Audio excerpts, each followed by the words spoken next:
I was the one that actually said help. I am actually in the position of, I'm new to a post, I'm looking after information and knowledge management, something I've never done. So this was a great opportunity for me to actually pinch everybody's ideas. What people came up with was things like a toolkit for startup, using the codes of practice, or the communities of practice, sorry, for knowledge management, looking on the IDA website, looking for benchmarking information from similar organisations, preferably local, so we could actually pinch them, and use them as arguments for moving things forwards. Social media collaboration, actually looking at websites that talked about it, so that then getting evidence to move it forward. Okay, that's great. Thanks very much. Who's next? Just if you were saying the same things, just say yes, we thought of that too, and give us something fresh. Who's going to talk on this group? Is there a reluctance for knowledge sharing here? I can't believe it. Well, I could say something.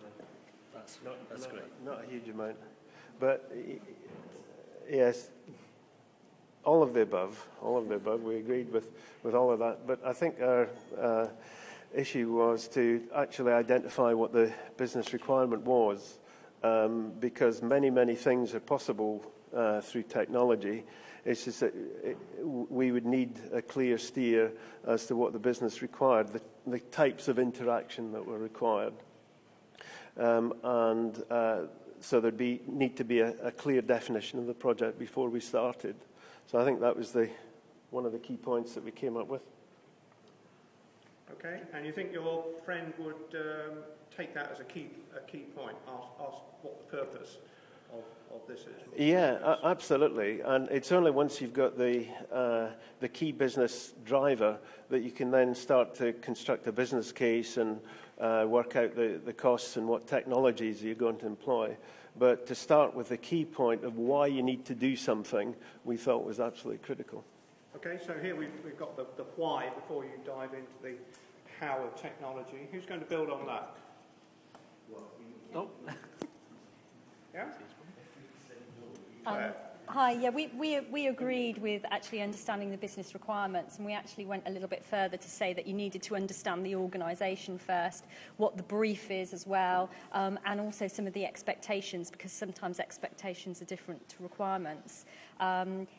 We said that you needed to understand the problem that you're actually trying to resolve. Was it something around service delivery, or was it actually something around knowledge sharing internally? We looked at not only having the internal drivers, but also looking at stakeholder requirements and their expectations. Understanding your audience was a real key for us, especially when we were looking at the impact as well, both internally and externally, of introducing new tools.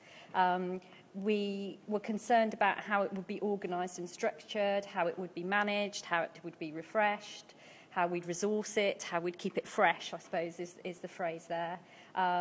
We also wanted to look at how it fitted into the organisation's overall business strategy. We didn't just want it to be a knowledge strategy on the side, we needed it to be embedded, so that actually people would take it seriously and people would actually want to resource it and want to use it.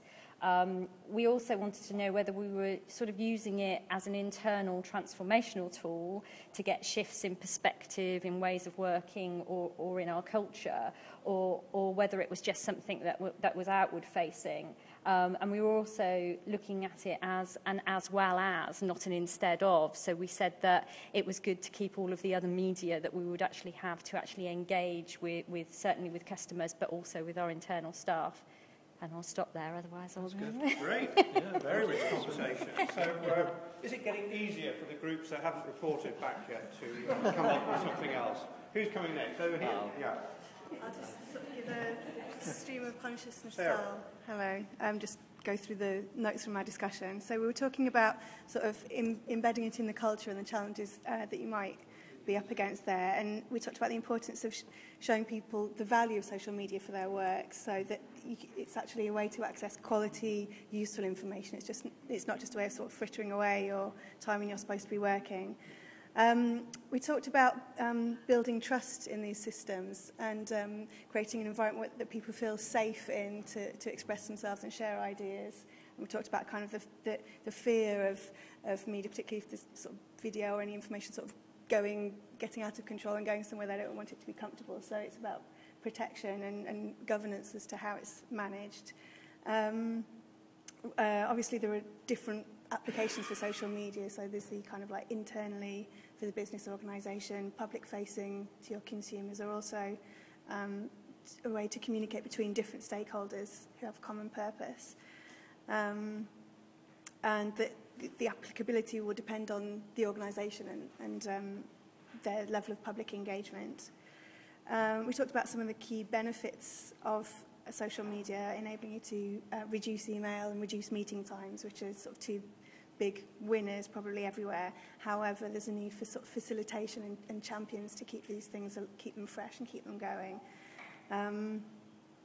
We talked about audio and video and how they can be really enriching, sort of helping to capture input from different audiences, and how they can help with knowledge harvesting by giving a more natural account of events, more engaging, but also without transcripts they can be harder to search and actually go back and retrieve the information that's in them.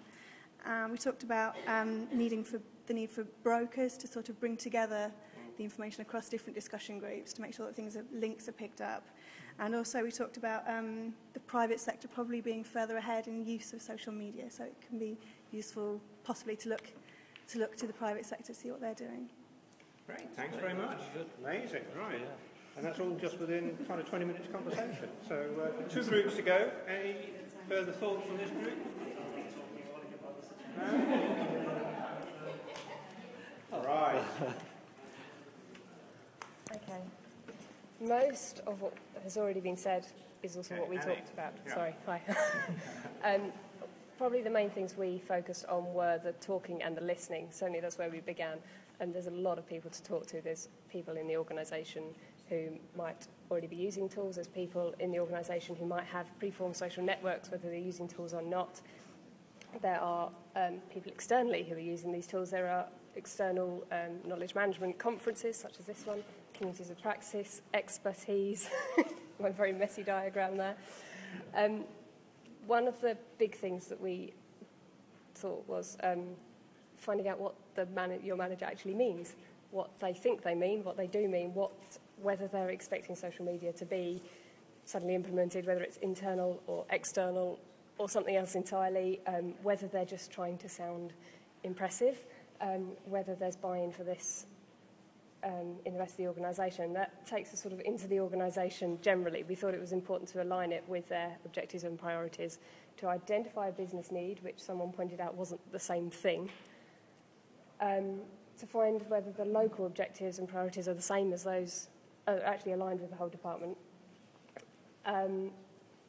to get yourself involved in the decision-making groups that already exist, and to bring people together from across the organisation, from all over the place, to form some sort of project team so you're not doing it all yourself.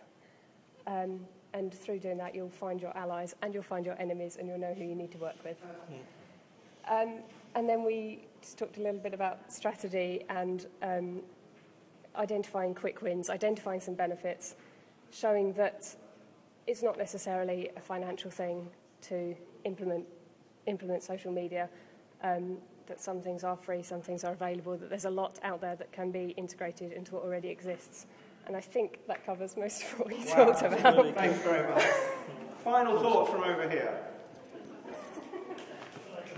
Yeah? Okay, we'll keep this straightforward. I think we're repeating a lot of what the other people have said. So the fundamental thing to start off with is to make sure that you understand what the goals and objectives are of the organisation that you're supporting, so that you relate this strategy through to what the organisation is trying to achieve. If you're going to be coming new, advising someone who's coming new into this area of work, then they obviously have to become familiar with the technologies that are out there, so they've got a broad understanding of the benefits that these technologies will bring, so they can be selective. They could do that by engaging in communities, by taking part in some of these tools and forums that we've heard about today. I think the additional final thing we would say is, once you understand what the benefits are for this organisation, and it's got to be for your organisation, is that you then have to go back up to the management team and ensure that you get the commitment and the support of that management team. It's not just you driving the project, because it's almost inevitable this is going to change the way that the organisation is going to work, and you're going to need the support from the highest level. So we would just reinforce that kind of commitment from the highest level in to the project. Great. Well, thanks very much indeed for everyone.